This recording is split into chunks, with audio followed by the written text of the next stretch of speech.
How to share multiple photos on WhatsApp status. In this video, I'll show you how to share multiple photos on your WhatsApp status at once. It's quick, easy, and only takes a few moments. So let's get started. First, open WhatsApp on your phone. Next, tap the Updates tab at the bottom of the screen. Now, tap Add Status, or tap the camera icon in the bottom right corner. You'll see your phone's gallery open. At the top, tap Layout. Now, choose the photos you want to include in your status.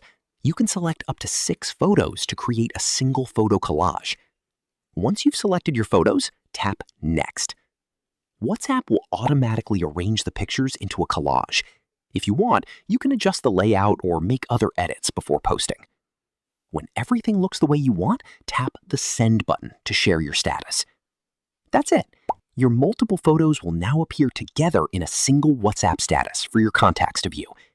If you found this helpful, click like, share, and subscribe for more such content.